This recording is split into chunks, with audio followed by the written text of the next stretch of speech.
भी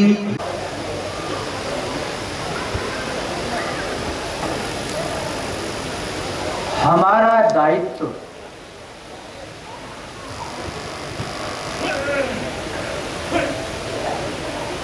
बाबा कहते हैं, I have merged myself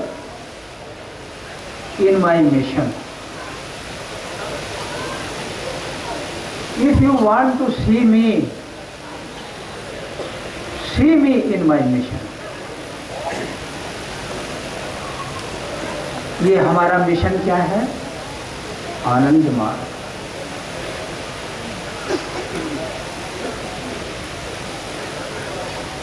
इस आनंद मार्ग को कोई साधारण व्यक्ति नहीं बनाए। ये कॉस्मिक माइंड, भूमा मन की संरचना है, दी हुई संरचना है। बाबा ने कॉम्प्रिहेंसिव फिलॉसफी दी, एक पूर्ण दर्शन दिया, जिसमें आध्यात्मिक दर्शन, मानसाध्यात्मिक साधना, सामाजिक सद्भाव, सामाजिक अर्थनैतिक सिद्धांत, शास्त्र और ईष्ट, इन सभी तत्वों को लेकर हमारा आनंद मार्ग एक पूर्ण दर्शन है, कॉम्प्रिहेंसिव फिलॉसफी। लेकिन बाबा केवल यहीं तक नहीं रुके, समाज में इसको कार्यान्वित करने के लिए, एग्जीक्यूट करने के लिए भी तो बाबा ने एक unique, well lit, hierarchical structural system दिया, संगठनात्मक ढांचा।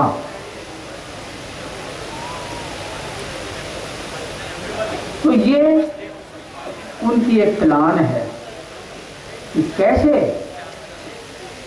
उस पूर्ण दर्शन को, कॉम्प्रिहेंसिव फिलॉसफी को जन जन तक, समाज के प्रत्येक वर्ग में, प्रत्येक स्तर में ले जाया जाए। और ये ढांचा क्या है? आनंद मार्ग प्रचारक संघ। इसके अनेक डिपार्टमेंट्स हैं, फिर डिपार्टमेंट के सेक्शन, सब सेक्शन, ब्रांचेस, सब ब्रांचेस, और तदनुरूप कार्यकर्ता। इसमें कोई भी छूटा नहीं है, चाहे वो सिविल हो, मार्गी हो, या वर्ल्ड कैडर अर्थात सन्यासी हो, फुल टाइमर्स हो। सभी को इस ढांचे के अंतर्गत ड्यूटी मिली हुई है, कर्तव्य मिले हुए।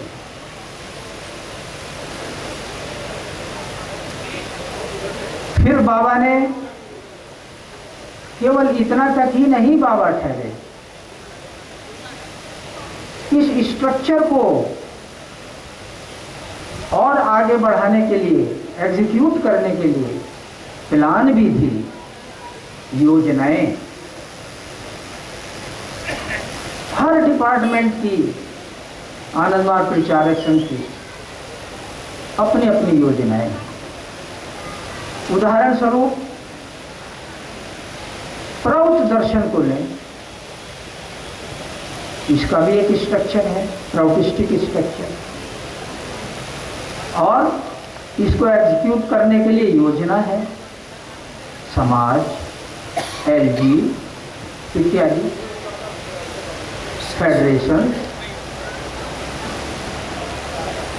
तो इसी प्रकार बाबा ने सेवामूलक डिपार्टमेंट बनाए, उनका अपना स्ट्रक्चर है। और बाबा ने इस मूवमेंट को, मिशन को, आनंद मार्ग मिशन को के लिए क्या नहीं किया।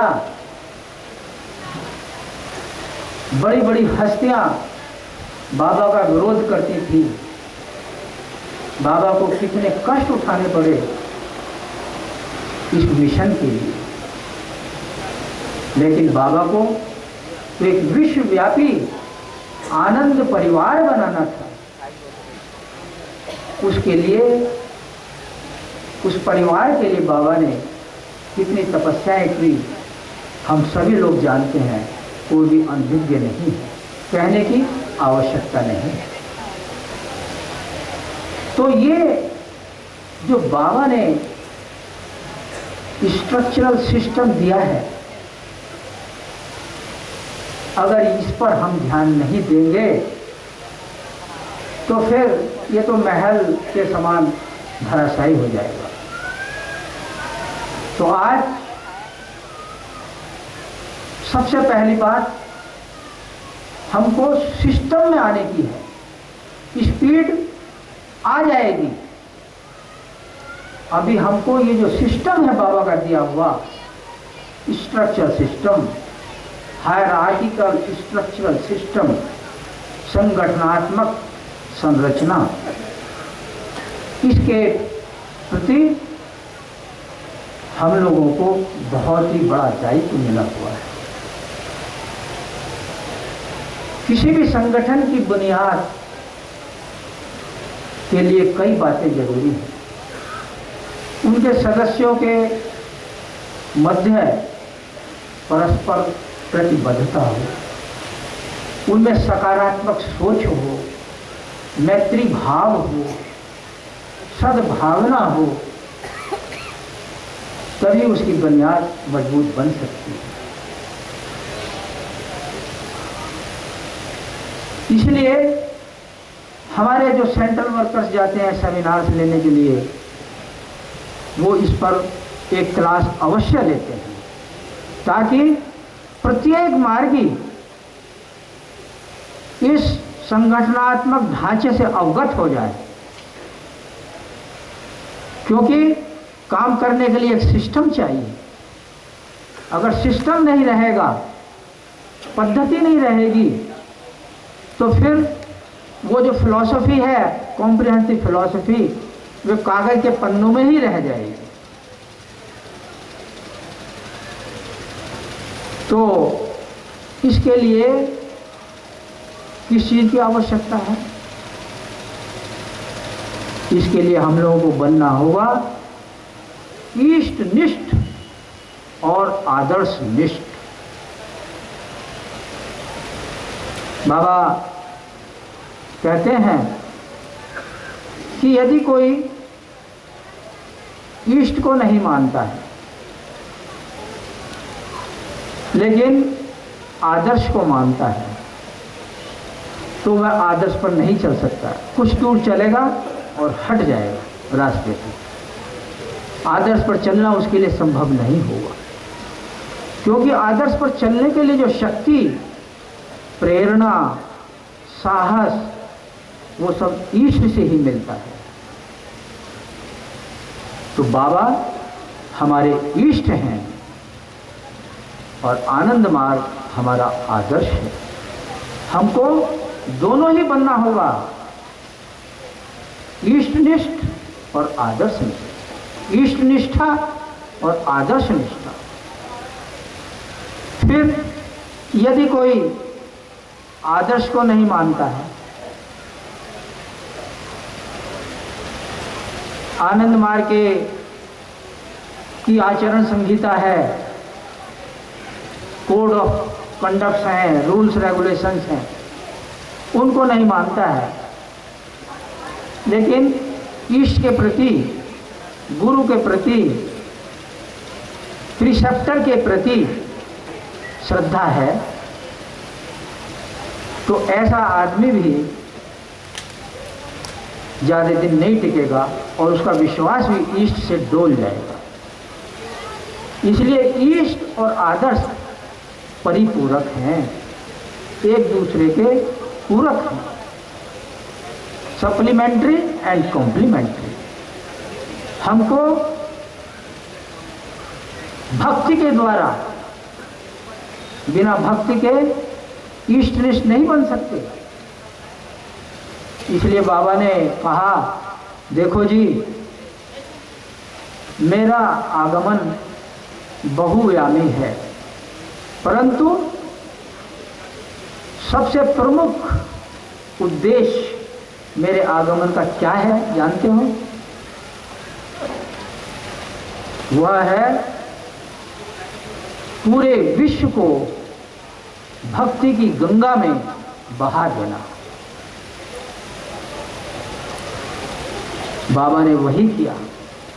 हम तो यूरोप में भी गए और देशों में भी गए, हमने सभी के जितने भी भक्त मार्गी भाई बहन थे, सबकी एक ही मानसिकता देखी। सभी में अविरल आनंद अश्रु धारा बहती है, चाहे वो इंडिया के हों, चाहे वो यूरोप के हों, चाहे वो अमेरिका के हों, ताइवान के हों, चाइना के, एक ही भक्ति की आनंद धारा। क्या? आनंदाश्रु। तो ये बाबा ने इस जो किया है, इसको कोई भी महापुरुष नहीं कर सकता। बाबा स्वयं भगवान है, तारक ब्रह्म है, इसलिए वो ऐसा कर पाए। तो हमारी बुनियाद तो भक्ति है, अपने इष्ट के प्रति प्रेम, अट्रैक्शन, लव।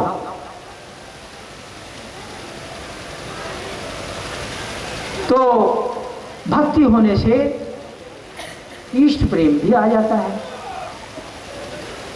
इष्ट निष्ठा भी आ जाती है, और जब इष्ट निष्ठा आ जाएगी तो फिर आदर्श पर चलने में भी सुविधा होगी। तो आज मुझे विशेष नहीं बोलना है, केवल इतना ही कहना है जो मैंने कहा था पहले, नित्यानित्य विवेक, और दूसरे प्रवचन में मैंने भक्ति पर कहा था। इसके द्वारा हम लोगों को आज वर्तमान परिस्थितियों में इस नित्यानित्य विवेक के द्वारा ये दृढ़ निश्चय कर लेना होगा, एसर्टेन कर लेना होगा कि क्या सत्य है, क्या असत्य है। बाबा के समय में भी संगठन पर एक से एक समस्याएं आई, लेकिन उस समय थी बाहरी ताकतों के साथ। लेकिन अभी इंट्रा क्लैश, हमारे भीतर के ही लोग विरोध करते हैं। हम लोग आनंद नगर में डीएमएस नहीं मना पाए, तो बाबा इसके पीछे कुछ चाहते हैं कि हमारा प्रत्येक आनंद मार्गी जान ले who is who, what is what, कौन सत्य है और कौन मिथ्या है। बहुत से लोग भ्रम में रहते थे। तो ये सब घटनाएं होती हैं अच्छे के लिए, और कर्मण्येवा अधिकारस्ते मां फलेषु कदाचन। हम लोगों को अपने कर्म में किसी प्रकार की कोई कमी नहीं रखना है। बाबा कहते थे, देखो अगर मुकदमा लड़ना है तो अच्छे से अच्छा वकील रखो और उसकी फीस देने में कोई कुतूही मत करो। इसी प्रकार चिकित्सा करानी है तो अच्छे से अच्छे डॉक्टर के पास जाओ और उसकी फीस दो। तो हम लोगों को अपने कर्म में किसी प्रकार की कोई कमी नहीं रखनी है। फल देना उनके हाथ में है। और फल की हमको आकांक्षा भी नहीं करनी है। तो मैं फिर आता हूं कि बाबा ने जो ये स्ट्रक्चर दिया है संगठन का, स्ट्रक्चरल सिस्टम दिया है, इसके प्रति प्रत्येक बच्चे को जानकारी होनी चाहिए। स्ट्रक्चर, पिरामिडिकल स्ट्रक्चर, नीचे से ऊपर तक, मार्गियों का स्ट्रक्चर, होल टाइमर्स का स्ट्रक्चर, ये सब जानना जरूरी है। बहुत से हमारे ऐसे मार्गी हैं, नए और पुराने भी भोले भाले, वो भक्ति भाव में रहते हैं, ये भी अच्छा, वो भी अच्छा, सब अच्छा। नहीं, ऐसा नहीं चलेगा। हमको सिस्टम में आकर स्ट्रीमलाइन होकर आगे बढ़ना होगा, तभी हम इस आनंद परिवार को अक्षुण्ण रख सकेंगे, इसकी सुरक्षा कर सकेंगे।